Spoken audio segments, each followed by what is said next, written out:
Got it. All right, so yeah, so here we go. So yeah, so we're going to be talking for as long as we can today on literature review. So if you remember from past classes, we had said that this class prepares you for the major project, which is a one-year course in the BSc computing program. The animation students don't do the same exact kind of project. They do a animation project related to their field. And I'm yet to see what the other two new degrees do, as in those are the network and security and the computer information systems. But I figured that they should do something along the line of the major project in the BSc computing program. So in the BSc computing program, as in most undergraduate research projects, we follow a 5-chapter model. Chapter 1 is an introductory chapter, which a concept paper can be converted into an introductory chapter. Chapter 2 is a literature review, which we're going to be talking about today for the second time since the semester began. Chapter 3 is methods and procedures. Chapter 4 can be titled many things. It could be titled results or results and findings or analysis or some variation thereof depending on the preference of the supervisor or the field you're in. And then the last chapter is the conclusions and the recommendations. So today, since you remember that the heart of a research project is a research question, the way that you get a good research question or questions is by conducting an excellent literature review. The way to get excellent methods that is robust is also to do a good literature review. The way to do good analysis is not necessarily to review, is by utilizing sophisticated analytical skills, which you can either get from a statistics class or from thinking well. So like with qualitative research, you can either use software or use basically your brain power to do this thematic analysis. And essentially, when you get to the conclusion chapter, you essentially usually, in fact, before I get there, in chapter 4, you usually even do a discussion of the literature. So even though the heart of any academic research project is to answer a research question with a conclusion, the literature is reading literature and doing a critical review of that literature is a essential part of that process. And therefore, I don't know if the 2 presentations we have on literature review is enough. But let's go with today and see if we might need to revisit at another time. So there are many ways to look at what is excellence in research. And I found this slide when I was looking at it some years ago. It's from some Australian Research Council. And if you notice, they talk about research leads to good policy. It is gap driven. Remember we actually talked about it in the past, meaning that there's some area where research is not enough, thin, or inconclusive, then you do research. And I showed you in week 2, a paper by Miles et al., which talked about 6, maybe 7 or 8 types of gaps. A regular gap is that the existing research is contradictory. Another one is that there's not enough, which is called a paucity of literature. And sometimes one of the justifications is there's not enough in a context, like for example, not enough in the Caribbean or in Jamaica. So that's gap driven. Research should be looking forward to the future so that it is likely to have high impact, especially in resource constrained countries like Jamaica. We are looking for high impact on our society. It is good if the research can engage with other players outside of academia, such as government, industry, education, etc. It's good to track. There's actually this thing in published academia where they talk about impact factor, which is different than engagement.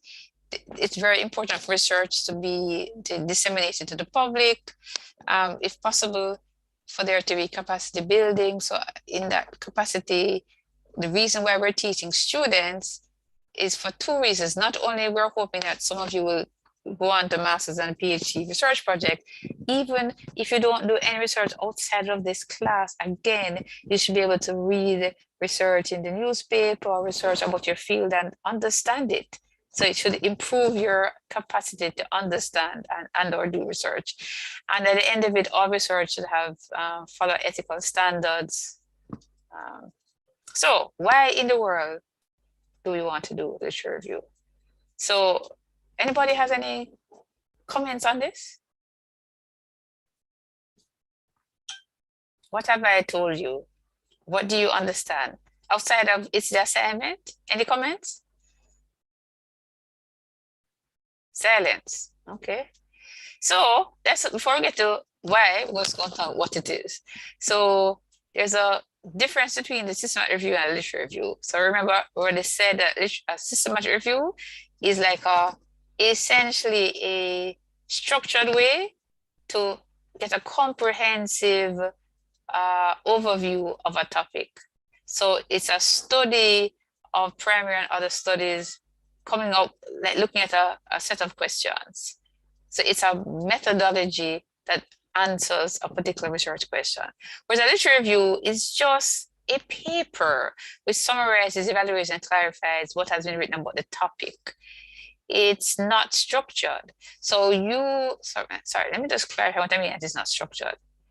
You are to organize it well, but people can write a literature review on a topic and there can be many literature reviews and they're not organized in the same way and they're all excellent. Whereas a systematic review wants it on a particular topic. Anybody who does a systematic review on the same topic should get similar answers because it is what is called reproducible. So if more than one person does a systematic review on a topic, you get the same answers. Where a literature review, since it's not as comprehensive, it's not going to give everything. But a better literature review is going to give more important information on a topic. All right. So as I was saying in my tutorial I just had a while ago, the concept paper is actually the assignment you just turned in requires a lit review. As in the background was actually what I want to call a miniature literature review. So, and that one, and all of you did it at different degrees, I've been looking at some of them already, is more than the annotated bibliography you're going to do for your next assignment. So what do we mean by that? It means that it's going to be more than the search for just information. So a lot of you are just saying, oh, I find papers on this topic and I just write about it in my own words and that's it, I should get an A. It's much more than just describing in your own words. You're supposed to like look at it and say, oh, here's what I see as a trend. Here's what I see, here's some kind of critique on the article or the articles. This is what I see as a problem. I can't give you a formula as to what you should be writing, but it should be, here's a summary of the papers as a whole. So you're supposed to be looking for a relationship between different empirical studies, or if you look at a systematic review, you're going to say, you're going to pull out what's the most important parts in the systematic review. I mean, similarly, I didn't mention a meta-analysis. So any papers you're looking at, the idea is that you're employing your critical thinking skills to figure out what is most important based on your topic. All right. So if in a systematic review, they look at large databases. So there's a difference between search engines. So a search engine that you know about is Google Scholar. In a systematic review, they look at online databases and look for keywords and in order to figure out which articles match those keywords on 2 or more databases in order to say we have found 12 articles, 50 articles, 100 articles that meet this set of search criteria, and then we look for trends in those articles to then say this is what we see as a overview of the field based on this particular search criteria we look for. That's the idea of a systematic review. So it not only tends to have interdisciplinary systematic review teams, depending on the topic, it also tends to look at things over time. So it could be quantitative, qualitative, or mixed methods. And generally, systematic reviews tend to be seminal contribution, meaning a lot of people cite those systematic reviews if they're well done and it's on an area that is of interest. So remember, we're not training you to do a systematic review. The reason I'm bringing this up here is that if there is a systematic review or a meta-analysis in your field, you should read it as part of your lit review, right? So you're going to do a literature review as your second assignment, right? That should really be an expansion of your background in your concept note if you did a good job. If your tutor gives you feedback that there is some major work, it's going to be probably like not as close to that as it could be, but you can actually repeat the same citations, because at the end of it, if you had cited excellent sources, you can also use those same sources in your lit review because you're trying to now expand your writing about the topic. So the kind of things you're going to do when you're doing the search. So the first step in lit review is searching for relevant articles. You want to figure out what are the sources, as in peer-reviewed scholarly articles that can tell you about the topic. You want to know what are the major issues and debates. Is there some political point of view? What are the definitions? The main questions looked at. What is the knowledge on this topic? How is it organized? By the way, how it is organized structure is really critical because you want to tell the reader if you want to, if possible, organize your lit review similar to how other good papers have been organized. So that's not cheating, that's just being intelligent. You might want to look at the philosophical grounds for the discipline. So epistemology is how we know what we know. And let's not worry what ontology means right now. You need to know what are the key areas in your topic. And so as you read about a paper, you're going to ask some key questions. So you're going to write about it. So I don't know if I've convinced you yet. Now I'm gonna stop and ask, why is lit review important? Because this list of questions and this kind of definition between, okay, there's some difference between systematic review and annotated bibliography. In fact, let me back up. I don't know if I defined this well.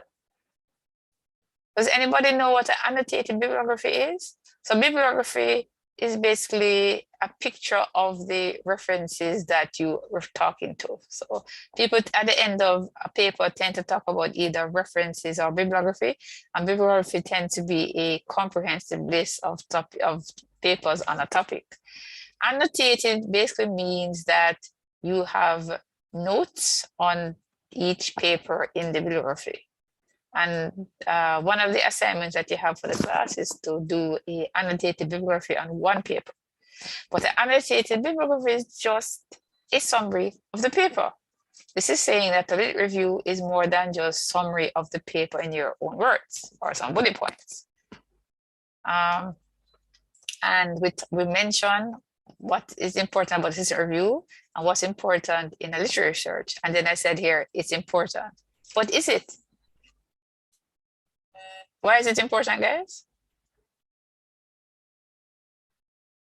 The biggest reason why it's important is if you don't know some of these things, how are you going to be identifying what a research question is? As in a good research question. Remember, we talked about something called theoretical and practical significance. Can anybody remember what those phrases mean? Theoretical significance and practical significance. Theoretical would be the information that could be attained. Right, Meaning, so new knowledge on a field, yes? And what is the practical significance? New developments that could be made as well? Yeah, so it's really coming up with a solution that nobody knows the answer to. So there's a problem, and it's not talking about you figuring out what other experts know how to do already. Practical significance is, here's a solution that works. So we can see that we want all research projects to have either theoretical or practical significance, or both. And the question is, if your question Remember, we're talking from an academic point of view. So from, like, if you're an engineer or if you're a programmer, you may want to do an investigation to find out something that's relevant to your job, right? And that definitely has value. But from an academic point of view, you're only going to call it academic research if there is, in fact, let me just go back to this to give you a clue. You see how this little thing here said gap driven? This is not the only gaps, if there's a gap. So look at these two common gaps. There's not much evidence or the evidence is inconclusive. So if what you're looking at is something that there's already overwhelming evidence, then there's no much point of doing that academic research. Yeah, you can do an overview paper, but that would not be your research question. So back to this now. So if you look at all of these things and you kind of trying to read a lot of stuff and then you're going to write up a review, why would it be important? So let me say it a different way. How does the literature review help you discover what is called a gap in the literature? Anybody?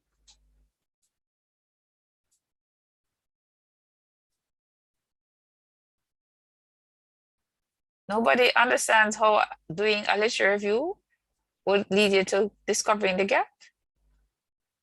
But in doing a literature review, you are actually going to read a lot of papers on the topic. You're going to organize those and write them up. You're going to see if there's any way you can critique them and synthesize them and the like. And at the end of this whole paper, which you can either do by yourself or in a group, you're going to be knowledgeable on that area. And when you do all of that, you should know what experts know and don't know on the topic. Yes? So far, so good, what I'm saying? Yes, teach. So if you know what is known and not known, then if you know what is not known, that is called a gap. I mean, it's not just what is not known. So it could be something is known, but there's contradictory, conflicting evidence. It could be that there's not much research on the area, so maybe there needs to be more research. It might be there's a lot in developed countries, but not in any developing countries, so that justifies doing that kind of research in developing countries. So assuming it's important now, what in the world do we do? Here's what we do. And by the way, if you look up many different textbooks, you won't necessarily 7 steps. So different things can show it in different ways, but this is the general gist of it. The idea is that you're coming up with a question. Now, truthfully, you could not even have a question at the beginning. You could just say, I have a topic and let's just search the literature. So this is not the only way to show it. But if it is that you already have a tentative question that you're looking at, you could start there. Otherwise, you could just say, I have some keywords. Let's put in the keywords. Yeah. But let's say you actually have a research question that you've tentatively come up with. You put that there. You review what's in the literature. You manage your references. And by the way, there actually are software programs that can help you reference management for free, like, what can they call it? Like, Zotero and Mendeley can manage your references, or if you're certainly old school like me, you can still put them in Microsoft Word and make Microsoft Word manage them. But once you're doing a lot of references, it's better to use the software to do that. But after you do that, a lot of you do this and you're like, oh, I've done the research. I only call this a search. So this is the search process. When you get to here now, this is when the real thinking comes in. So the harder part of the review is this. Sorry, this actually takes work, So 1 to 4 takes work. But this is actually the harder part because this includes the writing and the thinking about it and the synthesizing and the organizing. So all of this. So when people just say, oh, my part was to find some literature, you should not, if you group at an A, the most you should be getting is a D plus or maybe a C minus, because search literature is not enough, guys. You should be taking part in evaluating and writing at least 1 or 2 paragraphs of the paper. Anyway, so you should be figuring out at this stage, like how to organize your lit review so that, since it's a group project, so that people take on different parts and that each part of the project is actually going to be appraised by another person. And by the way, it doesn't mean that necessarily one particular reference can only be used in one paragraph. It could even, if it's a really good reference, it could be used in more than one part of the document, but it depends how. So this is difficult to come up with a formula for this, but this requires coordination and a lot of thinking. So not only you want to like finding the literature, you're going to be like reading it in order to say, okay, what are the trends and what are the challenges in these papers?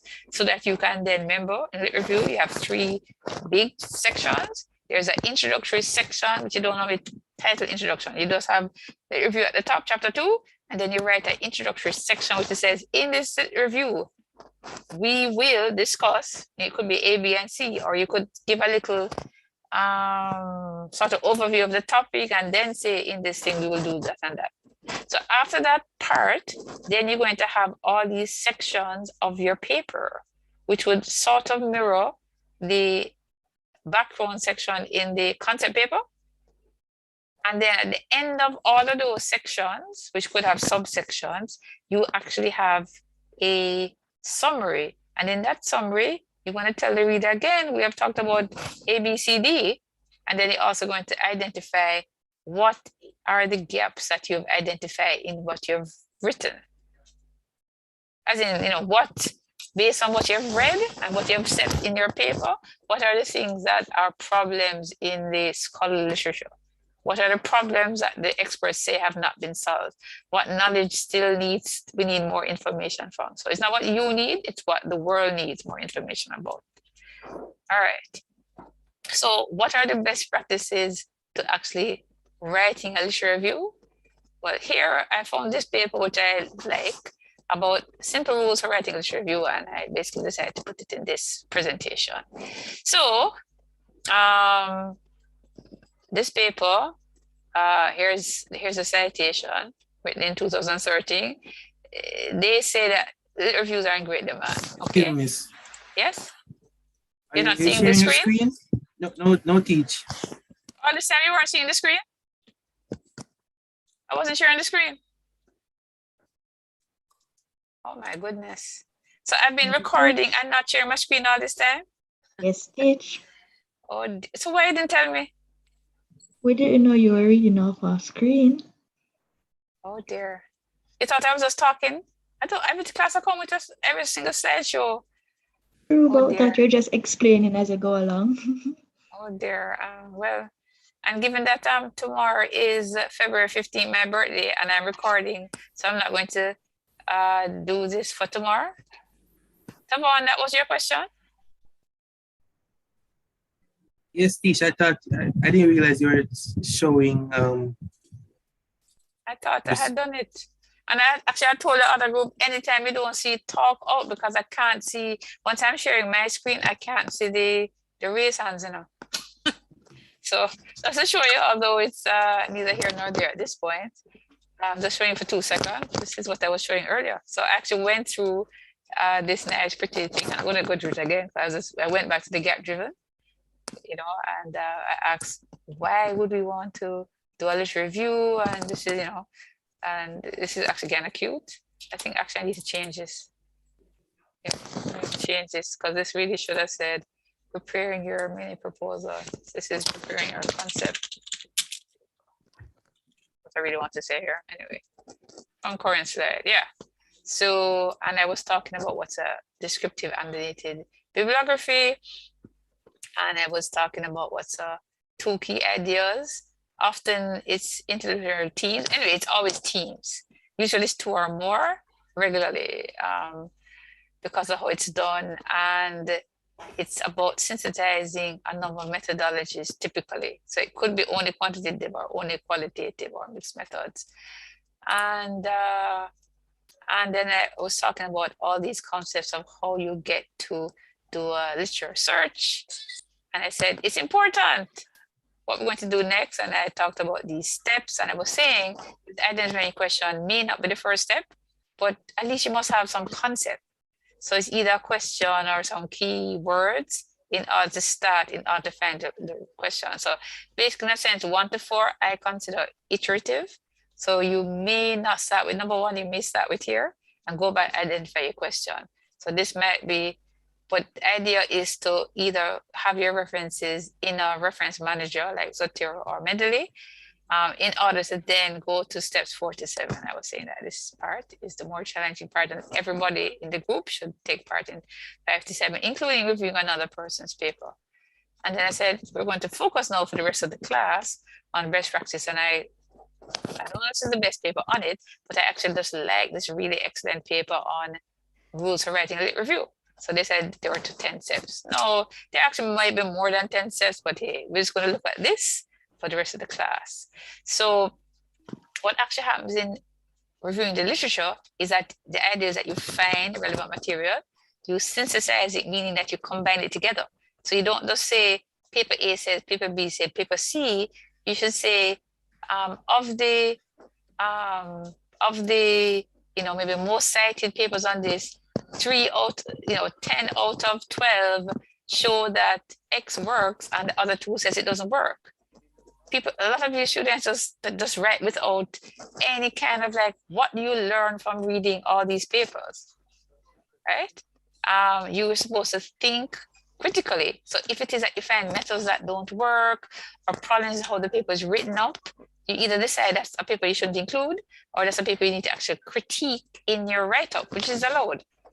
Clearly, you must always paraphrase, because if you're not doing that, you're plagiarizing unless you put it in quotation marks. You're supposed to do very little quotation marks, unless it's written so brilliantly, you can't imagine your teachers being able to write as good as that.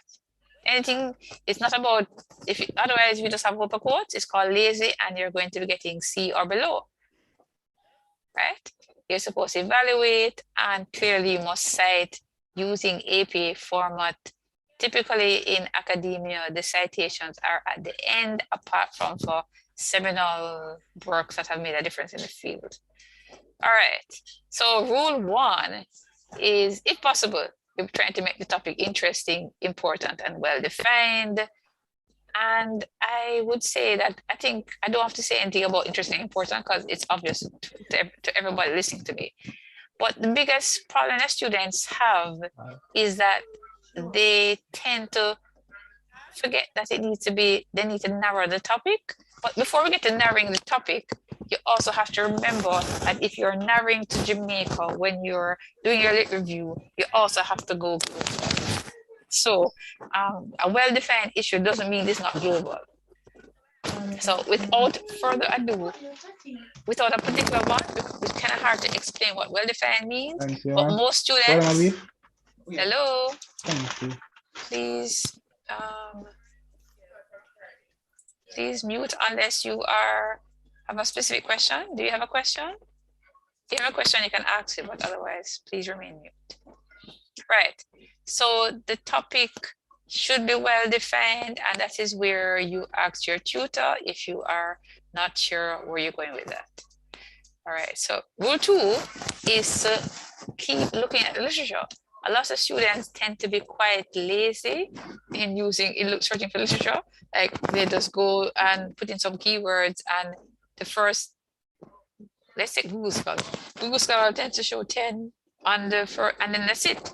It may be that what you're showing does not literally, the keywords you use are not good. So for example, you may find that you only find 1 or 2 good papers, even when you go all the way to the first 2, 3, 4 pages on Google Scholar. But it might be that the best paper you find, you look at it, and right under the abstract, you see a list of keywords. So then you take those keywords and you search again. Or you go to the back of any good paper you found and you see a long list of literature.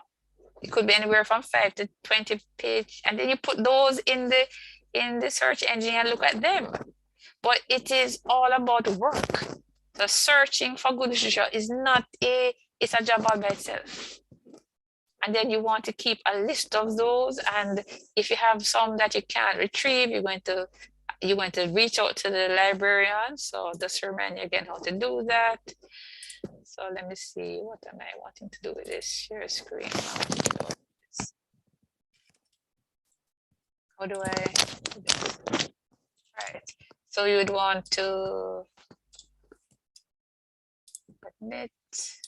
Right, so you would hope to UTech. No, I don't want to go to UTech online right now. I want to go to UTech. hopefully the UTech hopefully UTech is website is last time I went to it during class, it actually wasn't working. Good, it's working today. So you want to go to the library part of the website, and you'll see right here there is a reference library and Heather Thompson. You can email her, or think liaison Tracer Price. You can do this ask a librarian chat. And before you do that, you should really go to the knowledge portal, select the online databases, and here are the online databases. So now the drag is to use them, you actually have to search in each one by one. So for example, IEEE Explore, let me see, EBSCO, let me see which ones tend to be good for us, meaning us in computing, ACM, which is computing thing. There's the ESCO, which is generally good. It tend to have a lot of, there is IEEE Explore, IET, Digital Library could have good information. Research for Life may have stuff, depending, this may have as well. And the other thing is, let me see if it's still here. And then let's look at this. Oh, it's not there. I was looking for, yeah, it used to be here. It's not. Interesting. Yeah, anyway, so that's that for that. So I'm gonna now go back to the slideshow. Right. So so we looked at that. So you're going to, as early as possible when you're preparing for your lit review, you want to find as many papers so that when you're ready to actually write a lit review, you actually have access to more than just the abstract. So all abstracts are free, but to get the whole paper, if it's not available for free, you can access it through the UTech system. There actually is another way to do it that is not, it's against copyright rules. If you actually wanted to go and Google how to do that, I'm not going to teach you that today. It's better to use a paper management system like Mendeley or Zotero, but you can actually just store everything in Word. I would suggest what you do. You might want to, if you do it like me in Word, you want to keep the references, like not just the URL, but actually the references, because sometimes URL goes bad, and you want to figure out if the papers that you want are all relevant to what you're doing. So if you're finding some papers that are not relevant, just try to sort them out so that you don't have too many papers, because at the end of it, don't be like me. I remember one of the papers I did for a master's class, I ended up trying to do a paper using like 40 or 50 papers, and I realized that it was driving me bananas. And I realized that my teacher didn't ask me to use 50. And so I went down to 25 and I still got an A. So we're asking you for something like together 12 to 20 references, and it's 5 of you, so it's certainly manageable. But the important part is to find the better papers, not just the first you find. That's why you need to search and research the literature, right? And you want to see if there are any other previous reviews on your topic, not just the empirical papers. So that is, are there systematic reviews? Are there other narrative reviews on your topic? Are there meta-analysis studies? So when you do this search, you want to be thorough, you want to use different keywords and database sources. You want to look at people who have cited past relevant papers and book chapters by looking at the back, as in the reference list or the bibliography in excellent papers and books, etc. So in general, why do we have a literature review? Basically, when there's more published research, there is, if there's a lot of published research, there's a need for literature review. If there's little, there's need for identified research questions. When there is more and more of literature reviews, then you need to have things like systematic reviews or meta-analyses. And when there is a lot of literature reviews, but not that much published research, then you need to say, oh, we need some more research. So right now, in general, you see this top left corner, you all, for your first academic peer review with literature review, should be looking for an area where there is quite a bit of published research on it. If you pick up paper, a topic that it's hard to find anything related to it, it's going to be very difficult to do it. If you're really having difficulty, if you're not in my class, you can come to me during office hours and I can help, because a lot of students, the challenge that they have is that they have difficulty finding the literature. And don't forget, you can actually reach out to the reference librarians. Their full-time job is to help people find good papers. So that's their job. So that, and in fact, they keep sending emails on the YouTube broadcast, reminding us that this is what we're here to help. We're here to help staff, we're here to help students. It seems as if less students than ever are reaching out to them. So rule 3, take notes while reading, because if you don't, you're likely to forget it. So figure out what's interesting, figure out what are the insights, so that when you actually want to write, you actually have some notes to look at. You want to take those notes carefully. If you haven't rephrased it, you want to put it in quotation marks so you don't actually plagiarize. I would suggest that either you use a referencing software or put it in, use the, or use like copy and paste from the reference thing that you're going to use. What is the point? Like, you all know that, for example, if you're in, stop share. If you're in, so since I'm the one who's teaching the old school method, or I'm actually in a, so I didn't want to stop share, I just want to stop this. Right. So if you're doing the old school method, you all know by now, since you're all in my class, that right here, that on Google Scholar, any paper that you're going to look at, social robots. In a class a while ago, we're looking at, I think it might have been this one, I don't know, but a paper on social robots.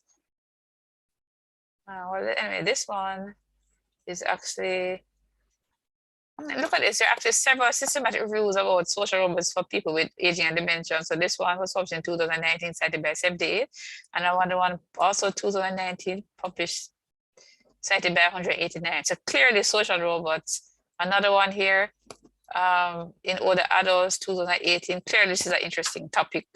So if you're going to look at, like, let's say you want to, like one group in this class wants to look at whether social robots could help elderly people in Jamaica, you actually have lots of justice matter reviews. You have several to look at. So this one is, in fact, I could have taken out the dimensions. You can see what else, there may be more. So the point is there are lots. Oh, this is the one they use, right? I remember they're using this. But any of these, look at this one. This one has the highest reference list. See it here. So the APA format, and you just copy. Bang, it's so easy, right? And then you need to do the referencing, and the referencing, you need to look up how to do the referencing or use Word. But the only thing about Word is not always accurate in following the APA format. Anyway, and there are lots of things to know with Scholar. You can decide which year you want to look at it. You can do a custom range, but I've showed you all this before. You can look at all the people who cited the references. So 79 set of people cited that. These are, in case you didn't get it here or here, these are all 8 versions of this at different places. So like it's on ResearchGate, which is a social media for scholars. It's also at National Institute of Health. It's also, what I forgot what it stands for. So it's several places. Anyway, so let's go back to our slideshow. Come current slides. And then rule 4, you need to choose a type. So you're not choosing here. We're all going to do basically essentially either descriptive or integrative. I can't say, you're not doing a systematic review or a meta-analysis. Essentially, a descriptive review is not what we're expecting. And an integrative review is not usually what we're expecting. What we're expecting from almost everybody is a narrative review. It is possible that you're doing this or this, but whether you're doing descriptive, integrative, or narrative, it must be that you have a well-organized research project that is going to be on your topic. We're not asking you to do a systematic review or meta-analysis. Most of the projects here, even though it's qualitative, since there's usually some papers that's about the statistical, you are expected to also refer to the statistics if you're doing a qualitative narrative review. All right. And then in terms of a project, you're not typically doing a full review. Remember now, we're only asking you to write a paper that's basically sort of like a typically 10 to 15 pages, and your tutor might say it can be shorter than that, but it's not a full review. And when we say it's a mini review, it's not to say that, all we're saying is that you're not reviewing everything on the project. But given that we're asking you to try to locate the best papers on that area, even though it's not a full review, it is a small review on, let's try to locate the best papers and write about it in a critical way. So in doing that now, I'm telling you what you're doing is like a mini review, which is narrative for the most part, although descriptive and integrated is possible. How do we do that? You need to then figure out what material that you found. Is there any preference target journals, and how much time you're going to be able to write the review? And the number of co-authors will already tell you. For this class, you're in a group of 3 to 5 people. So that's the end of the story. And essentially, you really have 2 to 4 weeks to finish writing this review for this assignment. If you're doing it in another context, you would decide you're doing it over, 2 months or 3 months. But in this class, you don't have that period of time. So rule 5, you want to make your literature review as focused as possible, but it must be interesting to the reader. I've rewatched a video yesterday that has like several million views about how to do academic writing. I didn't watch all of it. I was doing something at the same time. So I wasn't paying attention the entire time, but I got some of it and I was laughing. So one of the funniest things the man said is, because he's talking to students who are coming to his presentation so that they can learn to be successful academic writers so that they can advance their academic careers. So he said, why do teachers read your papers? Is it because you are convincing them to change their minds? Is it because you're educating them? No, it's because they're being paid for to help you. And guys, that is so much the case. Do you know that the world of work wants you all, if you want to work, to write well and to think well and to be able to verbalize your thoughts well? So when any of your tutors give you feedback on your writing, even when it's problematic, it's only to your good, even if you're not going to be a researcher. And that is why I want to declare that this class is of relevance. And I find it very distressful because I'm seeing that in all kind of parts of the world, including people who stop being in academia, say this is a waste of time. It's not if it helps you think better and write better, right? So we don't expect everybody to be researchers, but the kind of process we go through in this class helps you to be focused in the same kind of way that's important, quote unquote, in the real world. So it's a different kind of writing for academia than you say you do for journalism and you say you do for a business pitch. But any of them, you need to be able to be focused. So here, when you're writing the lit review for your tutor and for your classmates, you want to say, how can I make this writing be relevant to the person who's going to be reading it? Yes, that's what you must be thinking of. So rule 6, you should be thinking about not just saying what is, but saying, is there something to criticize or to debate about in this project? Is there any of the empirical studies that the way they did the study or the methods is problematic. And by the way, sometimes it's actually said in a systematic review or somewhere in another paper. So sometimes just to talk about what methodological problems have been already identified, even by the author. Sometimes the author even says there are some challenges that he or she or the team have said could be problematic. So you can actually make comments on that. And no matter what, you should be pointing out the research gaps, and the research gaps are the things that is either not well known, or there's a conflict, or there's some context that is not enough information. You need to think about where is the research gap. Yes, Daniel, I thought I couldn't see hands, but now I'm seeing yours. What's your question? Yes. Hello, Miss. Good evening.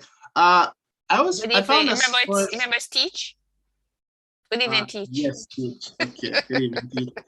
So Yes? I found this source, but it's not in English. So I was wondering if sources like that are okay to use, because I'd have to be translating a good amount of the information. I don't know, information might be lost in translation. So I just wanted to know your opinions on that. Is the abstract in English? No, the abstract is half in English, half in Korean. Wow. Typically, let me go to the systematic reviews. Typically, systematic reviews, the people usually say that one of the limitations that is that people write it like in English. So my short answer to you is, if you can find a translation, you can use it. However, if you don't literally have a translation, how are you going to refer to a study that you can't read? I'll use Google to translate it, if to an extent. You mean Google or like Translator? Yes, or some other document translator. Well, I know I've never been asked that question before, so I don't even know how I should respond. My only concern about that is that if you are going to I would probably say I wouldn't use that, since it's not your first language, beyond what the abstract says. Because to be relying on, sorry, let me just go to what I'm going to think based on this common sense. I have read things that obviously Chinese and others, like it's a second language, and they write and they are not expert in the second language. Are we sure that the translator is going to do an excellent job of translating? So I just have a hesitation about a translation that has not been vetted by somebody who understands the field. So remember, in scholarly literature, you're trying to make sure that what you are actually summarizing or critiquing is reflective of the content. So I'd just be hesitant on that. I'd be hesitant. I mean, I don't have a definitive answer, because I've never really thought about it. Because typically what happens is that since English is now the business language of the world and the language of academia, all across the globe, everybody who doesn't know English basically is forced to learn English, because understanding this, by the way, no matter what discipline, it's so much more is published in English than in any other language, even though it's not the most spoken language in the world, that there is so much academic work in English. So, but I wouldn't, I'm just a little bit hesitant. So I don't know what to say exactly. Kind of interesting. Okay. Yeah. Yeah, so that's an interesting question. So we want to apply critical thinking in any review. So I'm saying, in fact, if you're going to put that in, I would just put in parentheses that this thing was in Korean. I don't know, I really have never thought about that. It's really an interesting question. And my question is, are you not able to find enough other articles in English in the area? Well, I can find other articles, yes, but that one pertains very specifically to what we're trying to do. So that's why I want to use it. And then that's the only one? Well, with that targets it, that directly, yes. What's your topic? Using drones to deter prey larceny. Okay, I see. I can hardly think that could be the only article on that. maybe what you could do, I'm really going to be out of time because I have something right after this class, not a lecture, another thing, but I could spend 2 seconds looking at it. Let me just finish the lecture and literally I just go on and just see for a second related to this class, how to look at that topic, interesting topic. So, so we want to apply critical thinking to any project. So you always want to look for major achievements, main areas of debate, and outstanding research questions. And you have to look for those things in the papers. You either choose passive or active voice. Active voice is now be considered better. Present tense is usually considered better, but whatever you choose, it must be consistent all throughout the paper. You must have a logical structure. That is super important. If you don't have a logical structure, you cannot get an A in a paper, no matter what kind of paper, not just academic papers. You want to look at subdivisions, introduction, method, results, discussion, but that's for the overall research paper, right? For the lit review, we're only going to have, as I said earlier, an introduction, several subsections, and a summary. This is actually when you finish the entire research, empirical research results. These are the 4 sections. In a lit review, all you have is introduction, subsections, and a summary. By the way, you should not call the last section a conclusion because the conclusion is chapter 5, if you remember. And then you want to have an introduction, main points, and then at the end, you summarize and take home messages. So obviously, you want to get reviewers, and I'm saying that you should have internal reviewers. Your group is 3 to 5 people. Make sure other people review it. You are allowed to ask your family, your friends, whoever, to read it in advance of submitting it for a grade or submitting it to a journal when you get to that point, or to a conference. You should reread the draft, especially for people who don't write a lot. Sometimes reading it out loud helps. And when you read the thing out loud, you say, oh my God, this does not follow. Sometimes just reading it quietly, you don't get that there's a problem. Not like reading out loud to say, oh, this does not make sense. So you want to look for typos, model sentences, etc. Seek feedback, and keep doing that. Don't just finish the paper right 1 minute before it's due. Next rule, you want to, if possible, if you had done another paper before, you can include it. But you should be objective as possible. Let's not worry about that. So by the way, there's something called self-plagiarism. So if you actually just use your own research in a way that's without citing it or being subjective, it can be a problem. And I'm going to focus on that because that's fairly unlikely. Except what people can do in major project is decide to use other people's work without getting their permission, people who used to be in their group.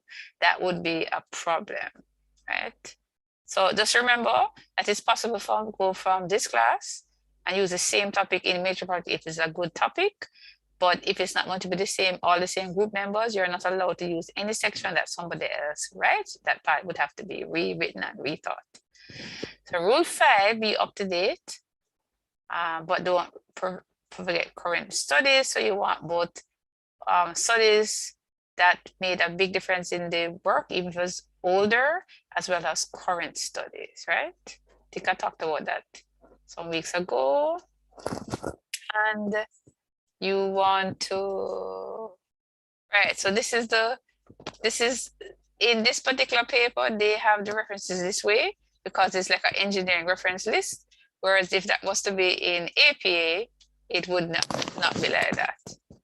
All right, so since you asked, let me look and see. I'm actually curious on this particular area. So let's look, instead of systematic review, let's go to anytime. So your thing was radial nursing. How you spell radial nursing now? Hello? Praedial. Okay, there we go. Larceny, and then we want drones. Let's just see. I don't need to put in agriculture. So let's go. Hold on. So we see. Well, the paper. What's the problem? Huh? Yeah. Hello. What's the problem? The paper I found wasn't in regards to praedial larceny. It had surveillance applications of drones. What did you want to look at pre-analysis? I'm not worrying about your paper. I'm just looking to see what other papers exist on the thing. I'm not worrying about your paper. Get to it. Oh. So the first thing is interesting. You only find 12 papers. So when we put in pre-analysis and drones, I guess, look as if there's not a lot of research. So we find one on the Caribbean. Did you look at this? The first thing I was wondering, did you look at the papers that are here? So first thing that is curious about this is that there seems to be not many papers. 12 results. That's actually unbelievable. So the first thing I have to go is, did you look at all these 12 articles? Some of them don't even look. Why not? Meaning they could even not be relevant to you. I They didn't may look at not be relevant. I don't know if they're relevant or not. This is the only one that looks particularly relevant and it's not coming up that easily. I don't know why. So maybe we need to contact the librarian for that. I don't know why this is not coming up. But the point is, there are these papers, only 12. Like, wow.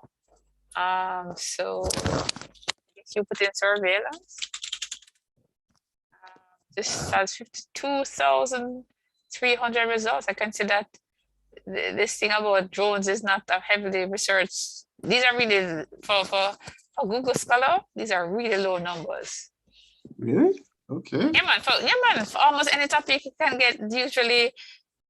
Let me take this for a second. Copy. I'm going to come back. I'm just show you. COVID-19 pandemic, 1.79 million results. I mean, if you even go to all the way just to with computing, you still have 86,000. So the topic you had, which was surveillance drone, only 52,000. That's not much. I'm just saying, I'm just relative to some things. I guess COVID-19 has only been around for 2 years. It's clearly new, or is 2 years new? Relatively new. And millions of research articles on it. Yeah, so anyway, so back to this. Sorry, now, obviously 52,000, it doesn't mean that all these 52,000 are related to what you want to talk about. But obviously we don't want 52,000. We only want, as I told you, somewhere between 15 to 25 references for your paper. Yes? Okay. But yes, the point is, yes, as I look at the first one, not relevant to what you, I'm just looking right away. Some of these is not relevant to agriculture. So you see, I think it's agriculture you're looking for, or is it all, what are you looking at pre-analysis in agriculture or in other things too? Well, I'm only figuring out Jamaica and you're thinking of agriculture, but let me ask what you're thinking of. Oh, I was thinking that drones could actually be used to prevent theft of like agricultural produce, and you could actually narrow that down from other crimes that you can actually stop from drones. So I would have been looking for research. No, hold on, you're answering me. It could be that you're also thinking about theft in manufacturing settings. So I'm just answer the question. Are you looking specifically in agriculture? This is a yes/no question. Yes. Good. Okay, so then this is what you're really looking for. So now we're at 14,800 results. And the point is, have you started looking at these references? So remember I said I think it was 2 or 3 rule about this thing about searching and researching. When I typed in drones and agriculture, whatever it was, it showed 12 results. I'm like, that's not good. So if you find one, so like, look at this. This is a research agenda. So I'm thinking that this might be a good paper. Let's open this one first and see what opens. Oh, this is, I don't know if I can find the paper. Is it going to turn down? I don't know. So let's see, publish. It doesn't look like agriculture. That just looks like a lot of drones for farming data. Yeah, man, but it's about a research agenda. What I like about this, I don't care what you think. I mean, I'm telling you how I think, and I'm trying to teach you how to think. Once I see something that says towards a research agenda, I know it's on big agriculture, which is not everything. I want to know what is the research agenda. Why? Because we're looking for research gaps. Yes? Okay. So every paper that you find won't have all the stuff you want to know about your topic, but you both want to remember, we're teaching you how to take a step back, not also practical applications. Also, what do the experts think is the research agenda? Because the only way you can get an overview, what a lit review, remember, we're preparing for the lit review right now. A lit review is an attempt to say, I know a lot about a topic. So the point is, without looking at this, I'm just showing to you. Here we have 10, and my point is, if, as it turned out, as it turned out, I'm not even gonna look at them right now. As it turned out, maybe this one or this one is really what you're looking for. Maybe it's not enough. See here, smart agriculture based on that, cited by 21. It may not be the first. It may be way down into page number 7 that you actually want to find papers that are really good. So look at this. Smart agriculture based on IoT and computing. Now I don't know if this actually talks about theft, but at least it's worth a look. You're not getting me? No, I don't know. I'm just looking at it quickly. Lit review, fuzzy controls. This look as if it's more about maybe, let me see, architecture. Okay, this is about how they work, communication, coordination, detection, streaming data analysis, cultivation control. Yeah, so don't think this thing, I mean, I'm just glancing really quickly. I don't see anything here that's about theft. It says other things like pest field, I'm just looking quickly, really quickly. But the point is, what you can do with these kind of things is you look at the abstract and you look quickly also at the rest of the paper in case it has things that you want. All I'm saying is doing this is going to take a little work. All right. You getting what I'm saying with what yes, so if it is that the particular Korean paper is actually on your thing, my only concern is that you want more than just 1 or 2 papers on the topic. Otherwise, what you're going to need to do, in my opinion, is if surveillance is done not in farming, you step back in your literature review and talk about surveillance in other areas, and then say there's a little bit of surveillance in agriculture. Okay. You know what I mean? If drones have been used for surveillance in this field and this field, the review can be talking about surveillance in these other areas and say that there's little research in agriculture, but here are these 2 or 3 papers, and so that's the gap. Now, I don't know, I'm only making up a story that I have not looked at. The only way you can know that is by literally looking. Okay. That's the whole goal of a lit review. Okay, teach. I got you. You're getting where I'm going with this? Yeah. Yeah. Well, I think we're now out of time. 6:06. Any questions, anybody?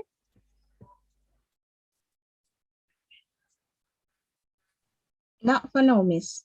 Not for now. No, teach. Thank you.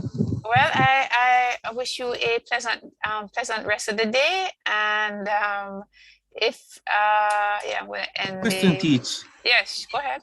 Where can I find the recordings again, please? Oh, let me stop it first. Let me see. How is this end? No, not end the meeting.